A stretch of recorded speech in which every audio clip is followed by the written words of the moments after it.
Hi everyone, good Wednesday morning and welcome to GoLocal Live and Smart Health. I'm GoLocal News Editor Kate Nagel. Thanks for tuning in for the special morning edition ahead of the Thanksgiving holiday. We're going to talk health and diabetes in particular with Dr. Gregory Fox with the Warren Alpert Medical School at Brown University. Doctor, thank you for joining us today. Oh, thanks. Glad to be here. Appreciate your coming in to talk about your expertise in the field with a focus on pediatric endocrinology.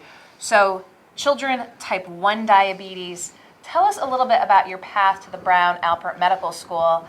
Right. Went away from medical school, came back for residency, and then stuck around. Absolutely, yeah. So my path to medicine started when I was young. Actually, I was diagnosed with arthritis, a non-endocrinologic problem. But when I was about 7 or 8 years old, I spent a lot of time in contact with the medical field and was kind of turned on there. And as I went through college, I decided that medicine was the place for me. I made my way out to Cincinnati. University of Cincinnati has one of the biggest, most wonderful pediatric hospitals in the world. And so when I was looking to settle down and get into residency, I wanted to make my way back to New England. From Bostonian originally. So I started looking around. My sister lived in Rhode Island, really wanted me to take a look at Brown. And I did a full month over at Hasbro and absolutely fell in love with it and decided that was where I wanted to be. And here we are today, again, really focusing on children and type 1 diabetes. For folks who don't know, can you give us the breakdown of the explanation of the difference between type 1 and type 2? Sure. So while the end result is pretty much the same, they're very different disease states, type 1 and type 2 diabetes. To understand it, you really need to think about insulin, which is the key hormone, and so endocrinology is the study of hormones. It's a reasonably big slice of my business, but I can tell you, there are other hormones as well. But insulin is the key to diabetes. And how it works when everything is working fine is you have an organ kind of right below your liver called the pancreas that makes insulin. As you eat and digest food, particularly the carbohydrate part of the food, the carbohydrates are broken down into sugar, glucose, in your blood, and glucose is what your body uses for its main source of energy. And if you eat enough glucose, your body will store it for energy at times when you're not eating. And so when you eat, when the glucose is absorbed into your bloodstream, the insulin's job is to take the glucose from your bloodstream and get it into the cells of your body that need it to do its job or to wait for later. And so all diabetes is a problem with insulin. Type 1 diabetes is a pancreas problem. So type 1 diabetes, your pancreas is broken. It's an autoimmune reaction where you're, for some reason, we don't know 100% sure why, but your body decides that certain cells of your pancreas don't belong anymore and your immune system starts to attack them. Okay. And so once that process happens, over time, you have zero functioning insulin. Then you need to be replaced with insulin. That's how type 1 diabetes works. About 5% of people with diabetes have, or about 1 in 20, have type 1 diabetes. Type 2 diabetes it ends up the same, but it's a totally different process. In type 2 diabetes, your body makes plenty of insulin. At the beginning, actually, you're making way too much insulin. It's just the cells of your body just don't react to the insulin properly in a state called insulin resistance. And so, that comes from, there's a family history of it. So there's certain people whose bodies just don't process insulin quite as well. But it's also an accumulation of, potentially bad habits, poor exercise, and weight gain tend to add to insulin resistance. So your body's making plenty of insulin. It's trying to beat down the door to get the glucose where it wants to be, but it just doesn't work. So when you focus on children, is it predominantly type 1 diabetes? Yep, so my business, thankfully, it's 95% type 1 diabetes.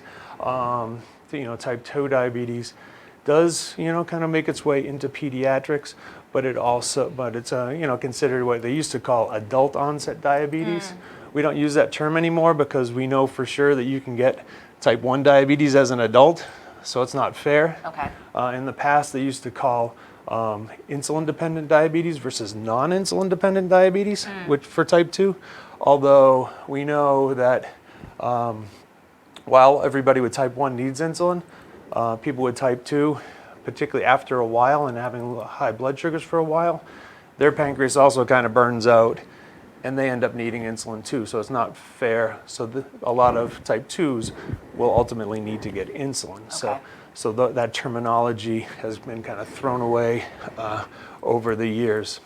And so in my business, honestly, so I'm a pediatric endocrinologist, but I'm also a general pediatrician. And so I can tell you my type 2 work is probably more my primary care practice. And it's really all about prevention. And so I'm trying to prevent type 2 diabetes really from those first baby visits.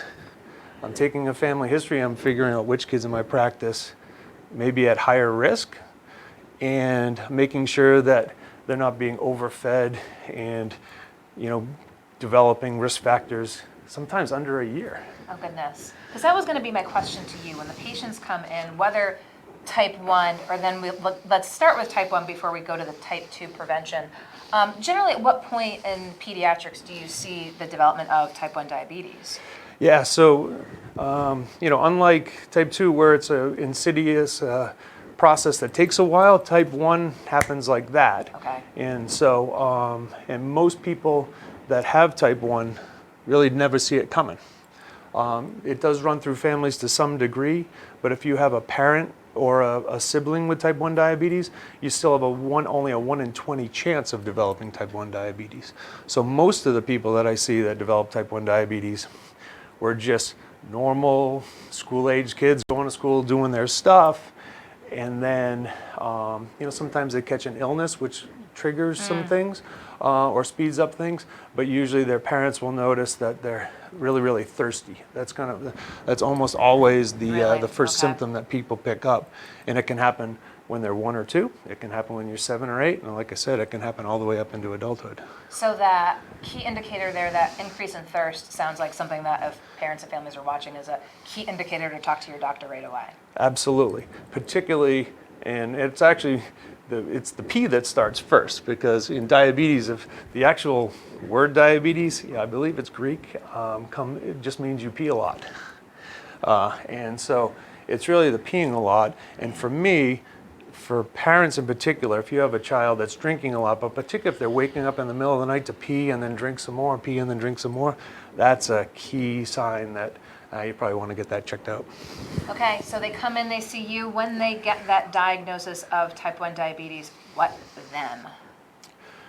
Well, it's a life-changing diagnosis, I can tell you that. So most of those guys will end up in the hospital for a little bit because we need to train them and their families how to manage diabetes, which, like I said a minute ago, everybody needs insulin. So we need to learn how to give shots, check blood sugars, check your pee to make sure that the chemicals in your pee aren't in a dangerous levels. So it's a 2-day intense training program, which involves technical skills, but also learning how to figure out how many carbohydrates are in your foods. So you need to learn how to process what you're feeding your children differently. You need to do some calculations to see, what's the right insulin dose at any given time. Because if you don't give enough insulin, then your blood sugars will run really, really high. If you give too much insulin, you run the risk of blood sugars that run really, really low. And, that's kind of the acute danger, because if you overdo it on day 1 and your blood sugar drops low, you don't have enough sugar in your brain, you can pass out, have seizures, and have bad things happen to you. So it's always this regulation of trying to find this balance. And that starts from day 1. So you talk about the balance, and you're involved with a very special program for children with diabetes, a camp setting that they're able to go to, be amongst other kids who are kind of just like them. So talk with us a little bit about the camp scenario and what that means for families, and especially the kids that get to go. Great, now you're right in my wheelhouse. So she's referring to Camp Surefire, which is Rhode Island's only camp for kids with type 1 diabetes in teens. It's something I've been involved with since I was a fellow. When I was a fellow, it was a weekend camp for about 20 kids. the person who had run it the year before, the doctor, wasn't available, so they asked me if I would step in and spend the weekend. And after that, they asked me to be medical director for life. and so here I am, 20 years later.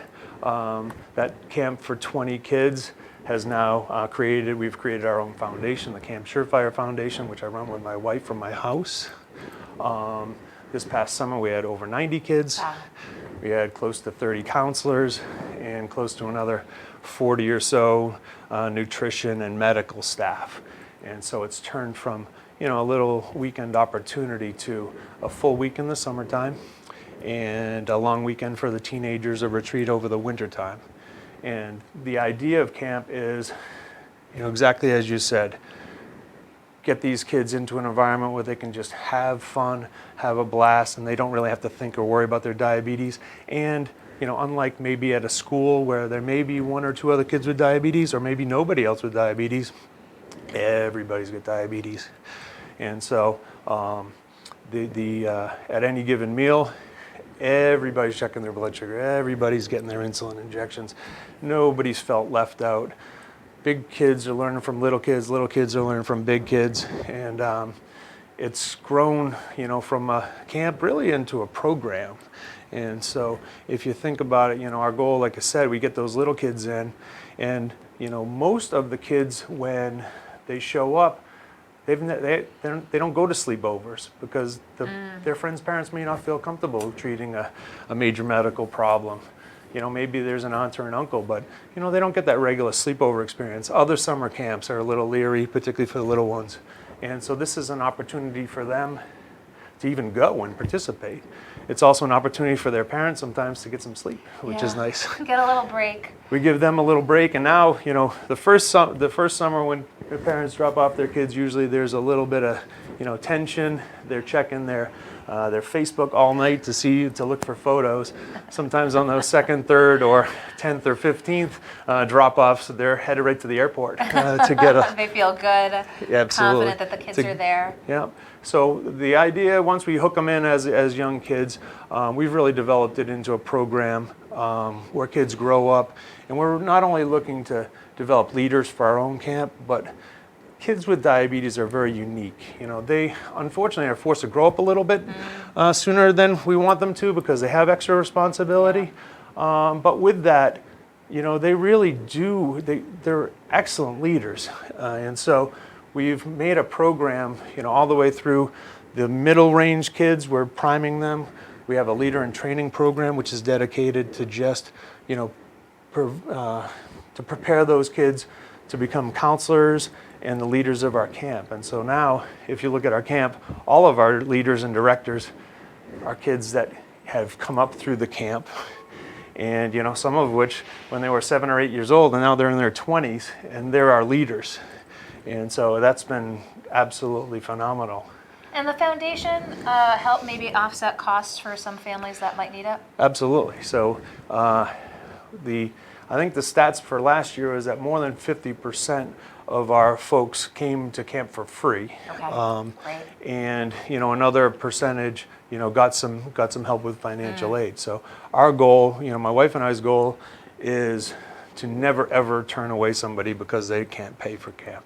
And so far we have 0 people that have been turned away because they can't pay for camp. Okay. So it's a 1 week and a weekend, like I said, but it's a whole year experience. We're writing grants, we run fundraisers, we have just amazing people that have kind of helped us out along the way and kind of expand the reach of this, what we call the Camp Surefire family. So let's talk a little bit again about the type 1 and type 2 and what we see for numbers. Obviously, you've been in the field for some time. Are kids getting diabetes like they did 20 years ago? And of course, type 2 will go into how you're working to prevent them if you see potential risk factors, how that looks like. What do the numbers look like for kids and even adults who have diabetes? Yep, so I can't speak as much to adults, but I can tell you that in the United States, about 1 in 400 kids has type 1 diabetes. So it's, rare-ish, but it's still pretty common. And that number, there was a pretty decent rise, right around when I started my fellowship 20 years or so ago. And It seems like it's leveled off a little bit, but we definitely have over 100 new diagnoses in Rhode Island every year in kids. Okay. And then again, that preventing type 2, looking at from the pediatric level. Talk with us a little bit about that, because clearly it's getting to the caregiver, because at that point, diet, exercise, for a small child, whether it's a 5-year-old or a 15-year-old, for whom type 2 diabetes might seem like a foreign concept or something completely far away, if they're being told to manage their diet well and really look at risk factors, how do you work with that? It must be a juggle. It is a juggle, but I can tell you, I see kids at 2 different levels, one as a generalist and one as a specialist. As a generalist, I look at their growth charts, like I said, from before a year and say, well, a baby, I would expect your baby to have gained this much weight, your baby gained this much weight. Maybe we can adjust the amount of formula or adjust the number of feedings if you're breastfeeding. Although breastfeeding is protective, which is nice, so promoting breastfeeding early on, I guess, would be the first thing I could do. But then watching. There's been a big push in the last 10 years. We realized that juice probably isn't the best thing to give to our kids. So, when I first started, all kids were drinking, it felt like gallons of juice every day. Now, straight up sugar, just right to the vein. I'll tell parents when they're introducing foods, if your child never takes a sip of juice in their life, I'm okay with that. And so that's been something that I think has taken a little bit of hold. Yep. Is it just for the sugar perspective? Well, there's a lot of sugar, it's just empty calories. And so it's stimulating your pancreas, but B, it just, it's getting stored away and then it gets converted to fat. And so kids that can drink, 200 or 300 calories when they only need 1,000 calories to begin with, that's 20-30% extra on top of what they need that their body is going to find ways to store. And if we can, get those lessons in early, that's really helpful. Yep. And then, for me, and, I'm relentless because of my specialty interest, I look at that growth chart every single time, and I never let anybody slide. If the percentile is going up, we'll mention it, and we'll say, let's try to make these corrections, and we'll see it. And so I may see somebody, 2, 4, 6, 9 months old, but then I also see them 4, 5, 6, 7, and kind of work through parents for the pitfalls, particularly the after school snacking, the before bed ice cream stuff. Try to pick out what are your weaknesses. Maybe we can make that into more of a treat rather than an expectation, and set you up for just long-term healthy living. And I never frame it like, hey, I don't want you to get diabetes. I frame it in, my job is to keep your child healthy. Indeed. And let's talk a little bit about diabetes and where things are in the medical world. You talk about, obviously, how you address both type 1 and type 2. Any potential for any major advancements? Have we seen any developments that say there could potentially be a cure for type 1 or type 2? Well, in terms of type 1, you're there. So we are on the brink of some really, really good things. Really? And so, when I started taking care of folks with diabetes in the 90s, we had these big clunky, blood sugar checkers that took a minute to get a number, and we had insulins that were, kind of imprecise insulins that we were doing the best that we can. Now, first we have insulin technology. The insulins act a lot faster, so they get in and out of your system, so we can fine-tune things better. And then the emergence of pump technologies has been tremendous. So an insulin pump is a device about the size of an old pager, if you remember what that looks like, or I guess we're old enough to know. A modern cell phone, perhaps, that has insulin in there, and it'll give you a little bit of insulin 24 hours a day just for your general use, and then when you eat, you tell it how much you ate, and it'll calculate how much insulin you should get for that particular meal. And so that's been, those started, really coming into full effect into the 90s as standard of care. And now, since then, things have gotten even better. So now we have the capacity, we have what's called a continuous blood glucose monitor, which will check your, it's a little patch that you put on that transmits either to its own device or to your phone or to your pump. So nanotechnology? Well, maybe not quite nano, but getting there. Okay. And but that we know what your blood sugar is 24 hours a day. You don't have to check it all the time. and you can trend it. So if it's going up too fast, it'll let you know. If it's going down too fast, it'll let you know. And so the big thing that's happening right now is communication between your pump and your sensor. So if it's going up too fast, it can, in some cases, and will be the standard, it'll tell your pump to give a little bit more insulin. Wow. If it's Okay. going down, it'll tell your pump to shut off. So there are people out there wearing devices like this now. It's good, it's not perfect, but essentially once we get all the math figured out and all the FDA approvals, we will have an artificial pancreas. An artificial pancreas. Yep, so they call it the Bionic Pancreas Project is the name of one of the projects of people. There's a bunch of really, really smart people out there that are trying to figure this out, and that's going to absolutely change the face of diabetes care. I would say initially for type 1, but there's no reason why these technologies don't spill over into type 2, particularly once you're at that insulin needing stage of type 2. Fantastic. So diabetes, as it affects the human body, as you see it, will continue to exist, but the treatment, that new way to address where it starts at the pancreas, will literally, you'll be able to treat it at that very beginning stage. And so it'll make my nights over at Camp Surefire a little bit shorter, I hope. But in parallel, there are definitely people looking for the ultimate cure, Yes. Which would be to either alter your immune system to stop the attack on your pancreas before that can really kind of take hold, and to preserve your pancreas, or there's a lot of folks looking at stem cell technology, and there's multiple different avenues to get a functioning pancreas back naturally without needing the devices. I think that technology is going to be a little bit further behind. I'm hopeful in my lifetime, in my career, and I always joke with my kids at camp that I hope that they put us out of business someday, which brings tears and screams. I told them we'll hold reunions. Very good. And before I let you go, Doctor, I know that there is a turkey to be purchased. Just talk with us a little bit about working with the Warren Alpert Medical School. Obviously, having been lured here, and again, still associated with it. Talk with us a little bit about both training the up-and-coming doctors and just the role that it plays in research and, in your case, treatment of those with diabetes. Yeah. So the medical school is.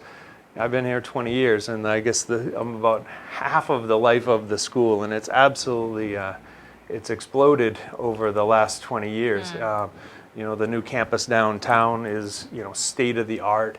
I teach students in my office, so I don't do, specific research, but when the students come to my office, they've been able to expand the number of them, and the quality of these students is absolutely amazing. So they're able to bring in, I see kids from all over the country, all over the world, kids that want to come to this center because of its reputation and because there are so many amazing research opportunities around.